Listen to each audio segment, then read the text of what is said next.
Going head-to-head this week for the Northeast, 3 ambitious newcomers.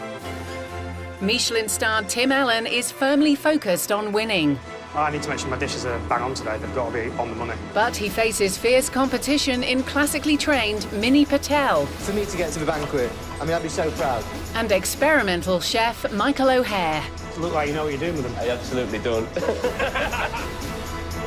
They're competing to cook at a banquet celebrating 100 years of the Women's Institute at London's prestigious Drapers Hall. Yesterday, Michael's starter landed him in last place, despite its spectacular presentation. Are you pleased? Yeah, I'm buzzing. And the most experienced chef, Tim, took a 2-point lead. I thought it was a beautifully executed dish, Tim.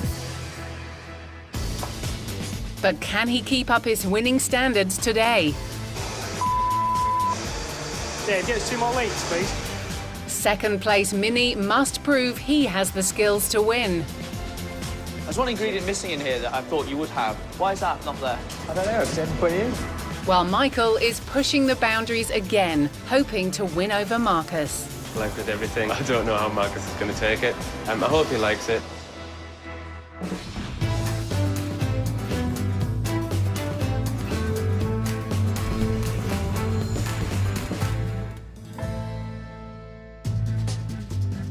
Created 100 years ago to encourage women to grow and preserve food, the WI has helped shape the way Britain cooks. The spices make a difference. It's lovely. You've got my approval. The chefs have done their research and taken inspiration from the important women in their lives. Absolutely lovely. And some good teachers. Thank you. To produce world-class dishes worthy of the WI. That's blooming lovely. Thank you. Judging the chefs all week is Marcus Waring, holder of 2 Michelin stars and a former banquet champion. I think yesterday was a big wake-up call. I hope they can come back in today with eyes wide open. I want to see 3 chefs really focusing and going for it. So, guys, starter course done. I'm a little bit in the lead, but, you're as good as the last plate of food you sent out, so I've got full concentration going on the fish course. I'm only 2 points behind, so it's all to play for, and 1 course can change everything. For me, obviously, I was disappointed with my score, unless it was out of 5, and then I'm over the moon. I don't think it was, but it hasn't been clarified just yet. So, yeah, new course and a fresh start, and I'm happy to get back into it. First up, Michelin-starred Tim Allen, whose menu celebrates the rich history of the WI. Yesterday, he scored 8 points for a starter Marcus felt hit the brief. Today, he's out to retain his lead. I think it's great that Marcus has really grasped what I've tried to say in my starter, and I'm hoping that's going to translate through into my fish course. Ready to go, fish day? Yes, absolutely. Tell me, what's the name of your dish? So my fish course is called Sole Jubilee. So what is the Sole Jubilee? It's basically sole with puff pastry. It used to be wrapped like an encroute almost. But this isn't going to be done that way. The pastry is going to be baked separately, so it's a bit lighter. Right. And you're going to eat that into the dish with the sole. What's your inspiration behind this dish? Well, my inspiration for this is the Queen. For me, she's the highest profile member of the Women's Institute. This dish was originally created for her Silver Jubilee. I've just taken that as inspiration. OK, talk me through the box of ingredients. So we've got dough ram lemon sole. The lemon we're going to make into the mousse. OK, so your lemon for your mousse. Yeah, and the dough. The sole is for actually cooking, Marcus. Right, OK. Puff pastry? Yeah, that's a pure butter puff pastry. What That's we got right. Just a nice half decent champagne to cook the leeks in. OK. And just a tiny bit goes in the sauce. Truffle? Yes, the black truffle we just grate on top, fresh. And then with that marketing with the hand-dyed scallops that we're going to just open fresh, run through like a white wine, lemon, seasoned marinade for ceviche.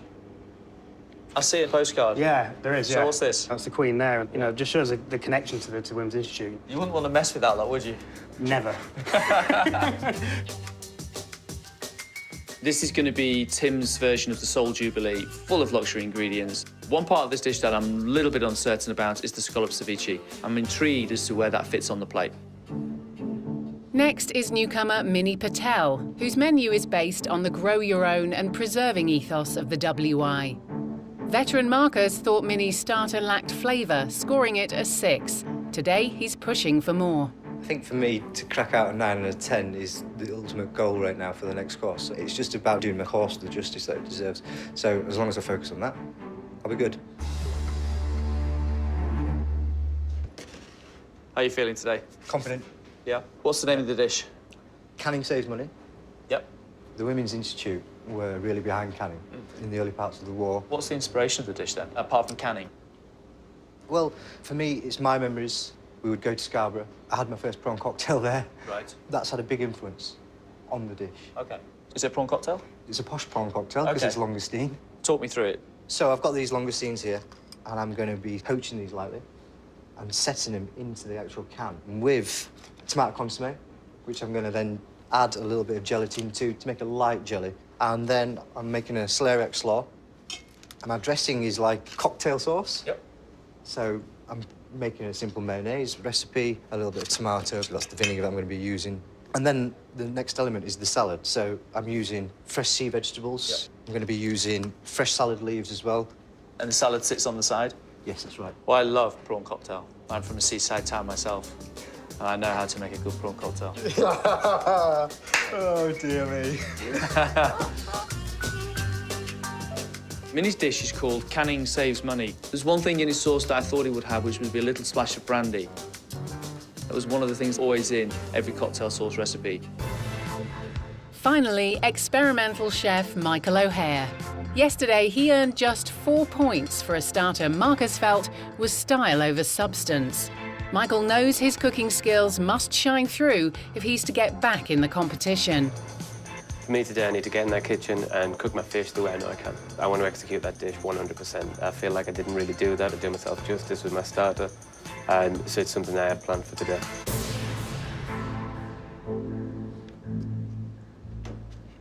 How are you feeling? Disappointed with my performance on the starter. I think the execution is the main problem. I'm confident that I can do it. Anyway, let's get to the dish. What's the name of it?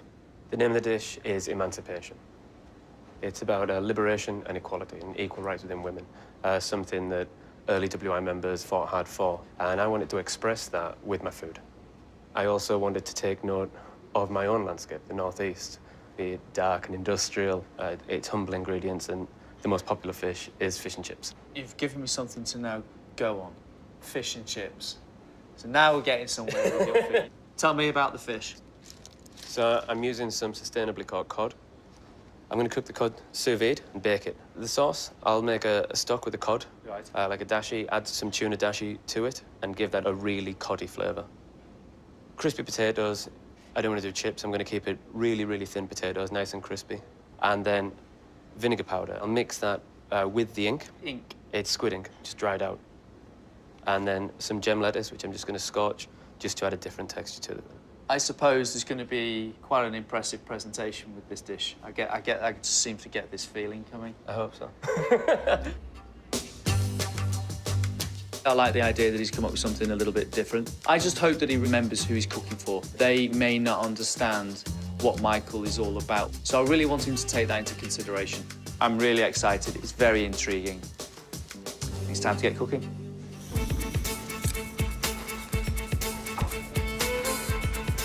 With cooking underway in the kitchen, talk turns to the chef's choice of dish.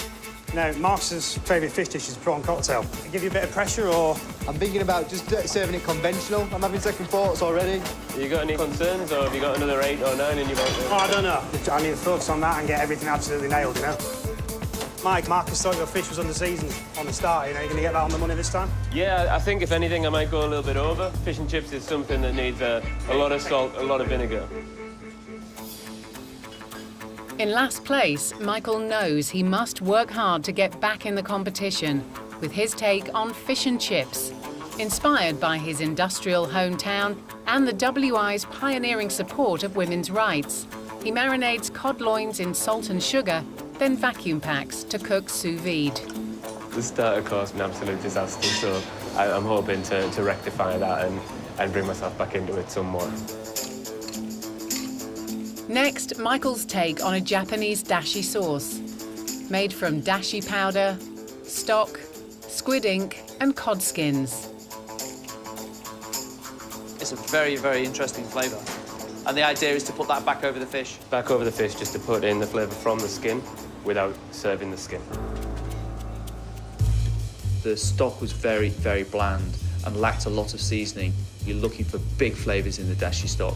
I want him to remember who he's cooking for. If he gets the cookery right and the balance right, it could be a really nice dish.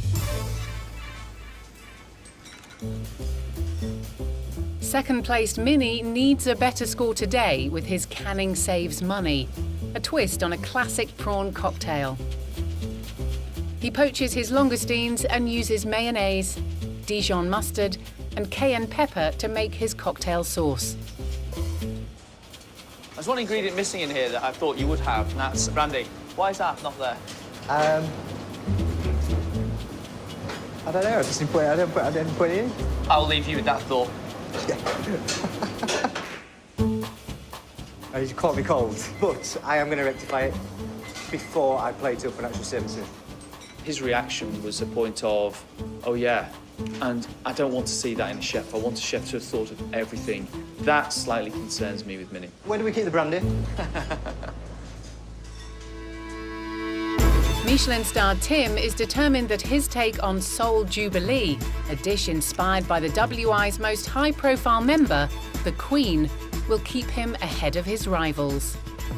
You feel the pressure from the eight from the starter, obviously. You know, so I've got to produce the goods on this fish course as well. There's a lot going on. You know, busy dish, need to get it precise, precision.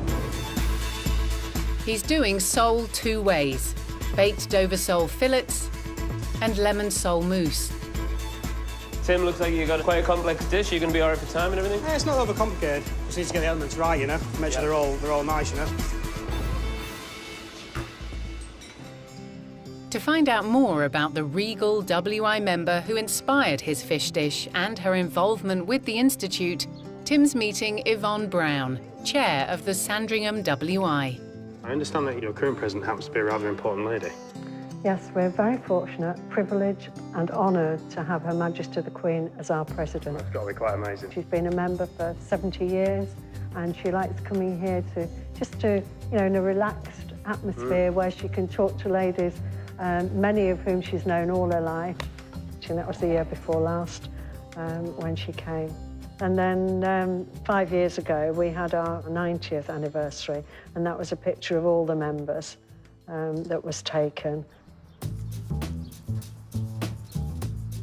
While the WI meetings take place at the village hall, Yvonne has enjoyed royal garden parties on the Sandringham estate.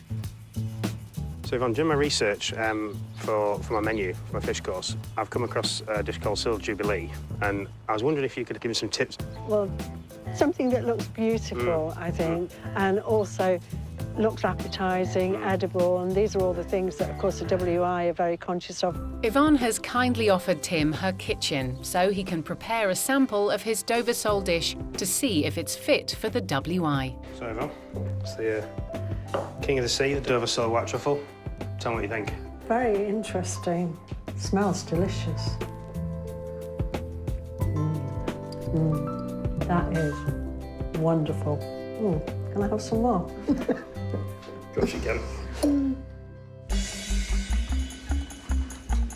Back in the kitchen, Tim is working on the pastry element of his dish, which will top the Dover sole fillets. What are we doing? This pastry? Yep. So, pre-rolled or you rolled that? I've rolled it. You've rolled that out? Yeah, I've rolled it. You always know that the WI are all about precision Absolutely. and perfection. Absolutely. So, hold on. So let's just measure this. Right. Well, that one's 4. Let's see, even you don't know, do you? I'm just checking, Chef. I've been hold cutting on. the template, so I hope it is. That's not 4. Oh, I touched on 4 there.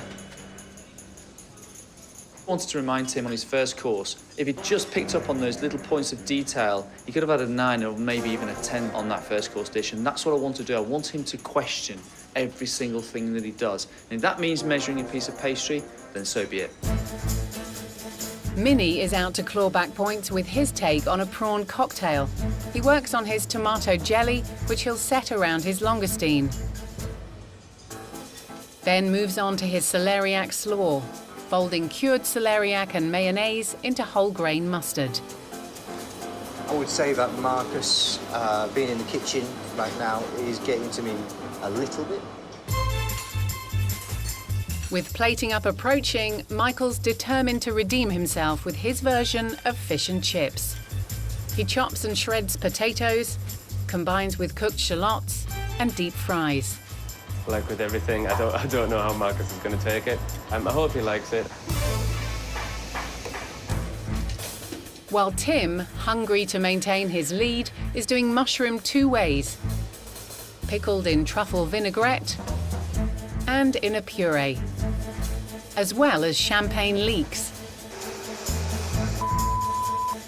But he's cooked off his champagne too quickly and the leeks have burned. Dave, get us 2 more leeks, please. Tim starts his leeks from scratch. I don't think there's any room for error with Tim. Tim's a consummate professional, and I don't think he'd allow any margin for error at all. Michelin-starred Tim is first to plate up his luxurious Soul Jubilee, inspired by the Queen's Jubilee and her association with the WI. He hopes it will extend his 2-point lead. To ensure he plates up perfection, he's left his scallop ceviche to the last minute. To the Dover sole fillets, he adds lemon sole mousse. Then grates truffle, layers his second batch of champagne leeks, the scallop ceviche, pickled chestnut mushrooms, and chives. Can you get the champagne bottles out of the fridge, please? Out the fridge? Yeah. Onto a plate commemorating the centenary of the WI, Tim places the Dover sole fillet, mushroom puree, lemon sorrel leaves, and tops with puff pastry, before pouring fish and creme fraiche sauce into serving jugs.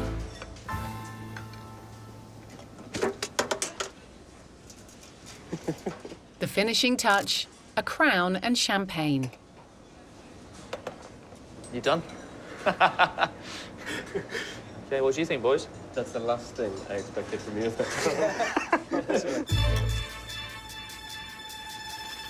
So, Tim, are you pleased with this? Yeah, I am, Marcus, yeah. Yeah. I reckon that's yours. Champagne. We're in there a minute. We're at the banquet. This is going to be what the guests are going to do for themselves.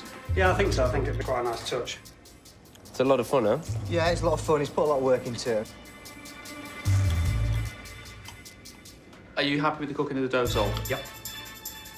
The dough sole cooked to perfection. It's cooked really, really well. I'd go as far as to say that's one of the nicest mouthfuls of food I've ever had. The consistency and the temperature? I would have liked if it would have been a bit warmer. For a banquet, I think possibly warming the plates or getting a little bit of temperature might help. I think he's got it at the right heat.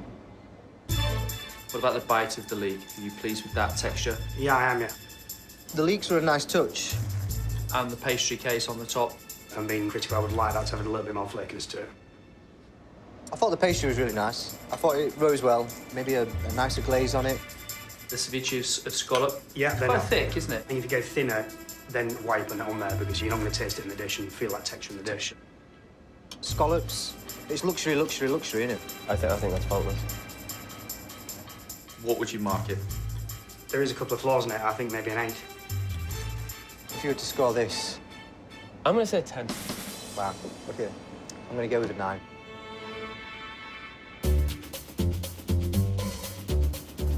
Hi, lads. How'd it go? Marcus doesn't give anything away, does he? Did you wear the crown? No. Did you not? Hang on a minute. I got told I had to wear it by him. Next to the pass is Minnie with Canning Saves Money, his twist on a prawn cocktail which he hopes will impress Marcus and earn him vital points.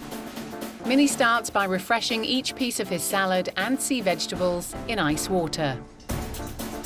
Then peels his poached langoustine, adds them to a serving can and covers with tomato jelly to set in the chiller.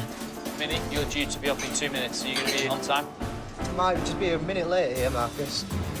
To a serving bowl, he adds celeriac slaw, cocktail sauce with brandy, the sea vegetables and salad, Literally 30 seconds away. and white wine vinegar and mustard dressing. Finally, he seals the canned langoustine and adds them to the serving bowl. Canning saves money. You pleased? I think so. Yeah, OK, should we go and taste it? absolutely.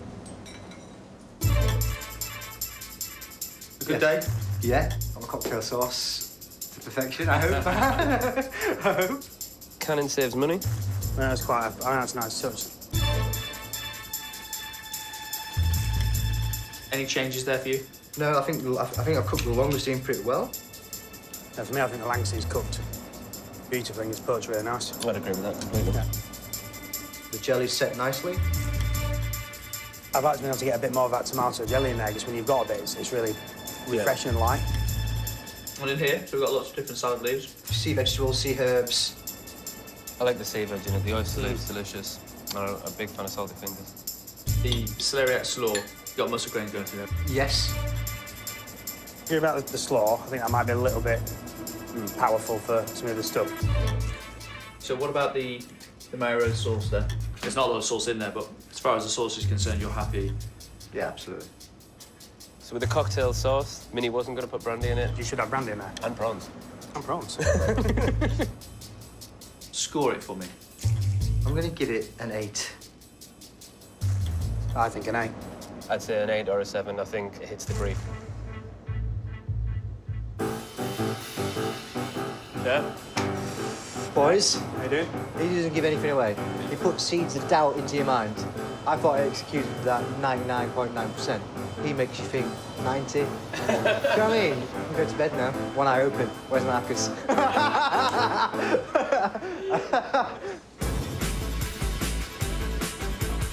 Experimental chef Michael is last to plate up his interpretation of fish and chips, called Emancipation, inspired by both his industrial hometown and the WI's fight for women's rights. He needs to redeem himself after his starter course failed to impress Marcus.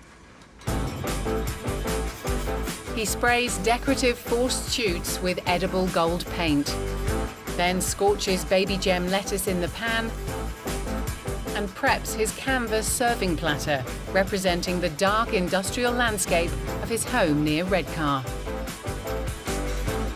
What are you doing? Just putting sauce on the plantain. That's the sauce. Yeah, it's part of the dashi. He adds the scorched lettuce to the canvas Tim, could you just pull all this tape off, man? Yeah, sure. and places cod loin onto a ceramic hand, which for Michael is a symbol of women's emancipation. He drizzles on cod dashi, shredded crispy potato, and tops with a squid ink and vinegar powder, before finally adding the gold shoots.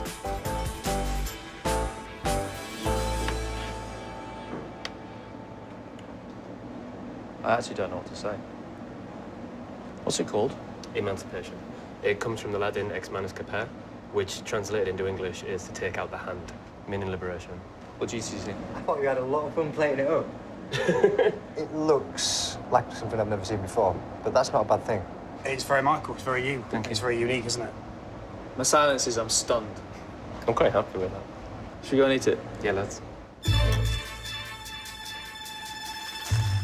Right, Michael, look like you're having fun dressing that. I really like my job, and I really like cooking. If you're not enjoying doing it, then you shouldn't be doing it, I don't think. Wow.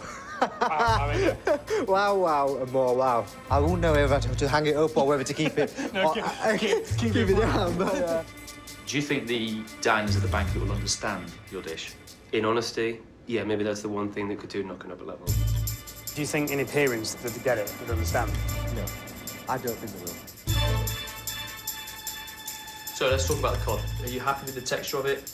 Yeah, I'm very happy with it. Cod's really tender. Too tender. The crispy potato, have you achieved the crispiness that you're looking for? Yeah, definitely. You get some really crispy bits, and then you get some bits that aren't quite so crispy, but those bits taste of the sauce. Does the dashi sauce have enough depth of flavour for you? I think it does. I don't think it should be any stronger. For me, I'd like a bit more, Yeah. to be able to get a bit more dashi. I think it's soaked into the canvas.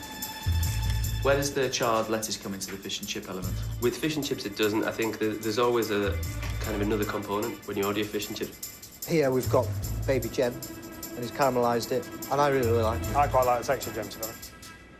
Give me a score. For me, 8. I'm going to give that a 9. I'd say probably 6. Right. Is that a bit wild for the Women's Institute banquet? Probably, yeah.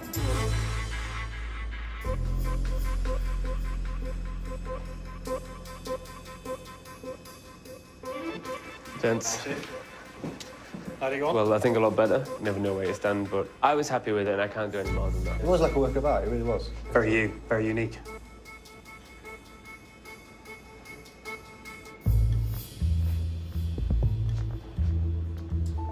Why are you looking so worried? Is it that bad? How are you doing? Very well. Okay, I'm going to start with you, Tim, and your Soul Jubilee. For me, finding the puff pastry is a little bit hard when you go through it. You've almost got to crack through it.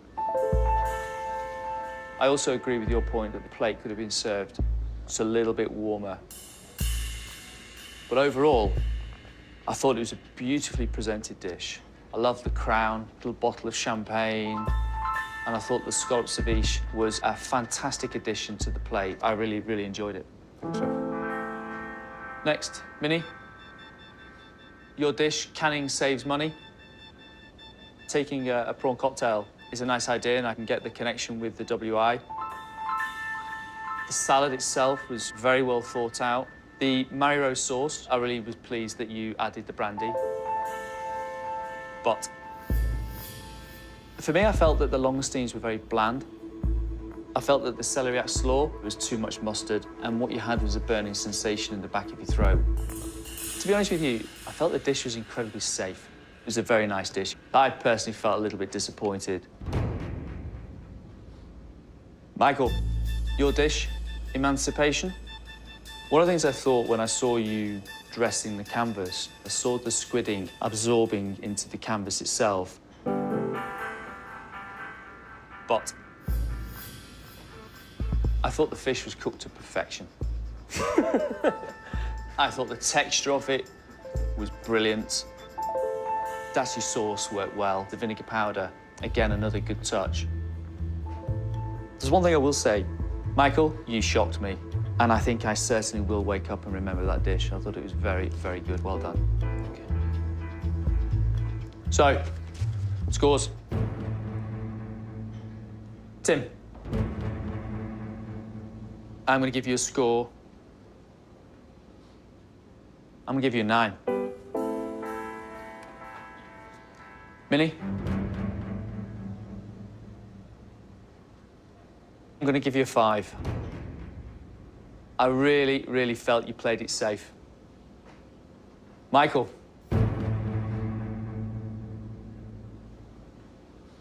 I think that dish deserves an 8. You delivered a very, very interesting dish, and you stood by your ground, and I like that. Good job, well done. Thank you. So, chefs, main course, big day tomorrow. Okay, still very close. Thanks, guys. Well done. Well done, mate. Well done. Thank you. After Marcus's remark, it means the world to me. I never wanted to be taken as a gimmick, and to get the praise from him, I'm so happy about the whole thing. With 2 courses down, Tim has increased his lead to 17 points, with Michael behind on 12 points and Minnie on 11. I love my Soul Jubilee, and to nearly get a 10 from Marcus, well, that's just made my day. Well, just one course has changed my position quite drastically, but we're halfway and everything's to play for, and I intend to play for everything, so we'll see you all tomorrow. Well, no time to go off and make your own dinner, as next to Lithuania, Latvia and Estonia with the hairy bikers to sample the food there and join one of the country's oldest biker gangs. Followed at 9 by an incredible journey to India to explore the world's greatest mountain range in nature's wonderland.